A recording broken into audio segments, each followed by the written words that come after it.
আসসালামু আলাইকুম এভরিওয়ান। একটা কমেন্টের রিপ্লাই দেওয়ার জন্য এই ভিডিওটি আমার করা।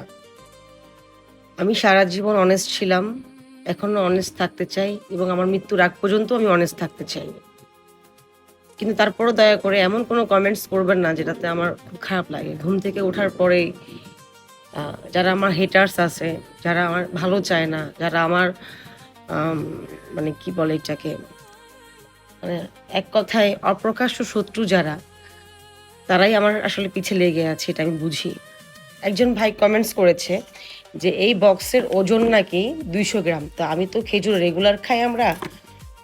সো এখানে খেজুর, এটা ফাঁকা একটা বক্স, এটা খেয়ে আমাদের রাখা আছে, যদি ইনকেস কখনো লাগে এই কারণে রাখা। তো এই যে দেখেন বক্সটা আমি ওয়েট দিতেছি, হ্যাঁ, এখানে কতটুকু ওয়েটে আসছে একটু দেখবেন কাইন্ডলি। 74 গ্রাম। তো আমরা কিন্তু বারবার বলছি আমরা খেজুর, এটা 1 কেজির প্যাকেট। এই প্যাকেটের মধ্যে যে খেজুরগুলো আমরা সেট করে নিয়ে আসা হয়েছে সৌদি আরব থেকে, যেভাবে সেট করে দেওয়া হয়েছে, খেজুরগুলোর সাইজগুলো অনেক বড় বড়। তো এখানে যদি আমি নেক্সট টাইম ইনশাল্লাহ আমি ছোট ছোট খেজুর আনবো এবং এত ভৈরা ভৈরা নিয়ে আসবো, আল্লাহ যদি আমাকে বাইচা রাখে এই শিপমেন্টগুলো শেষ হোক, আমি এত ভরে ভরে খেজুর আনবো, এত ছোট ছোট নিয়ে আসবো যাতে 1 কেজি প্লাস আমি দিতে পারি ইনশাল্লাহ। আমি বলছি আজকে আমি 1 কেজি প্লাস এটার ভিতরে খেজুর দিব। সেদিন আপনাদের দেখবো আপনারা সেদিন কি কমেন্টস করেন। আমি রেগে যাচ্ছি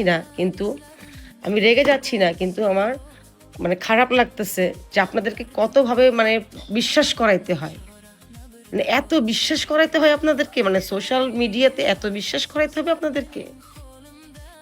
দোকানে তো আপনারা এত বার্গেনিং করেন না।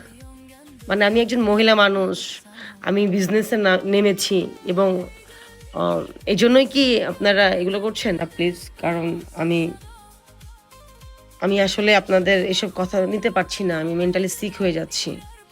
এই জন্যই আমি বললাম। সরি আসলে আমি যদি কষ্ট দিয়ে থাকি কাউকে কিছু বলে।